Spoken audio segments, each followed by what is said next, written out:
Good morning, everyone. Today is a great day for the Back of the Yards neighborhood, as well as the rest of our city. I'm excited to be here to help break ground on our latest Invest Southwest investment in this community, which will transform this vacant showroom floor and the surrounding area into a vibrant space filled with resources to enhance residents' well-being. This $58 million development, called United Yards and Back of the Yards Works, truly stands to be an economic catalyst for this entire community for years to come.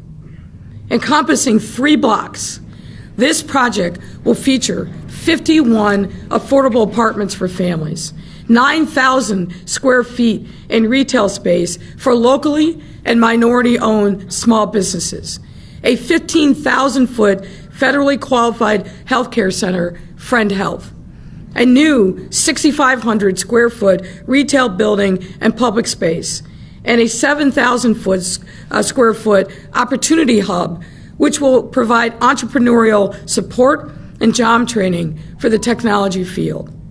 I'm also pleased to share that the Chicago Community Trust, through the We Rise Together Fund, is contributing another $1.5 million to support small businesses who will be assuming ownership of their respective spaces in this development, making this project truly unique. The housing, health, business, and job opportunities this incredible venture will provide represent the community-driven vision behind this initiative. Every single one of our Invest Southwest projects has involved deep engagement with the community. We never come into community and tell the community what they should want. We listen and we work. And sometimes that takes time. Sometimes it's difficult because doing the people's work isn't easy, but it's absolutely essential. This community, like every single other one of the Invest Southwest communities, has a right to feel that its work, its interests are reflected in the investments that we are making, and that's exactly what we've done here in this United Yards and Back of the Yards Works project. These two entities will serve as a placemaker for the heart of this community, which has gone without meaningful investment for far too long. I challenge any of you to think about the last time the city of Chicago funded investments in Back of the Yards. You won't find it because it hasn't happened in decades. And that's why this project is also so critically important. It will become the centerpiece of the new Invest Southwest community area, bringing cohesive investment from the city's departments of planning, housing, and transportation. The significant economic revitalization this project will bring also complements a number of our other city-led initiatives going on in the surrounding area. And let me talk briefly about a couple of them. For starters, the Chicago Department of Transportation is leading a $44 million streetscape improvement project in the Back of the Yards right along this corridor, and it is needed, as you well know. That project will transform Ashland Avenue between 43rd and 49th and 47th between Loomis and Hoyne, and to provide safe, walkable, and attractive streets that will foster community and economic development.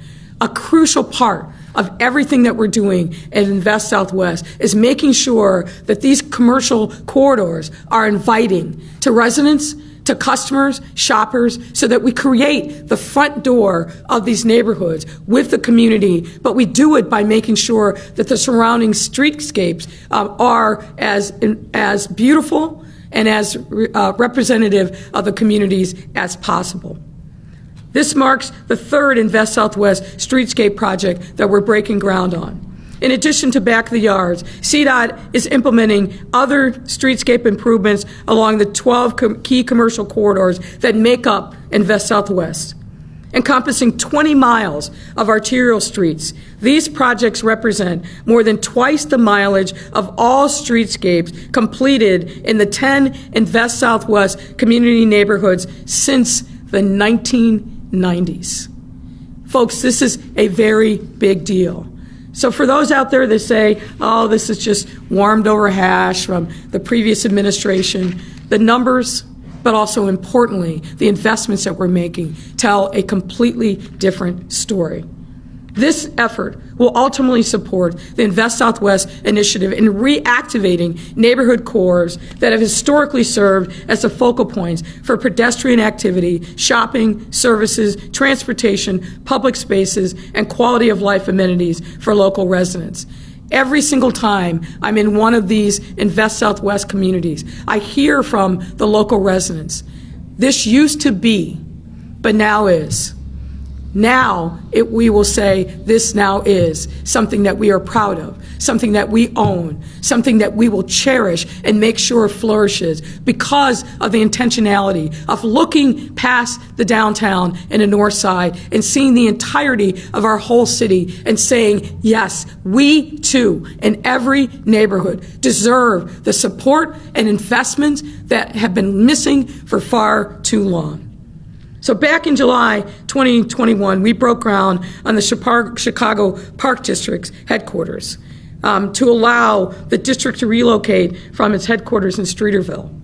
In addition to approximately 58,000 square foot multi-story administration headquarters, this project will also feature an approximately 20,000 square foot public field house building, as well as allow the Park District to make outdoor park improvements that will address the wants, needs, and concerns of nearby residents. This is also part of the investments that we are making in this very same community. And we expect to cut the ribbon on that facility this spring and are excited to see how it catalyzes new economic activity generated by the United Yards and Back of the Yards Works project. So these projects work together to bring new investment, new life, new vibrancy, new opportunities for this community. Let me end with this. After the program is over, we're going to go across the street and we're going to ground break as an official start of this project. In the summer of 2019, at the height of the fear-mongering that was brought by the previous federal administration against immigrants, against migrants, trying to scare people in this community into hiding in the shadows, I was there in that yard, and there were some young girls that were helping paint the mural that now is on the building that's so incredibly beautiful. And I was talking to them about their summer job funded through After School Matters, but I could see and looking in their eyes that there was fear. And what they told me is they were fearful that when they came home that day, that their parents would be gone, that their parents would be picked up by ICE, that their parents would be ripped away from them, and that they would be left to fend for themselves. I hope that with the investment that we are making today, we have reaffirmed not only our place as a city that is a welcoming city, that cares deeply about all of its residents, but that we say to those young children, you have power and purpose right here in your community, and we will never, ever abandon you. I want to make sure that message goes out loud and clear. We must see all of our communities. We must invest in all of our communities, and we must empower all of our communities so our young people feel like they've got control and agency under the geography under their feet, and never again fear that any government will come and disrupt their families and their lifestyle, that they will believe, because we surround them with support and love, that they have a place here in what I believe is the greatest city in the United States. And with that, I welcome Commissioner Cox to give us some more detail. Commissioner.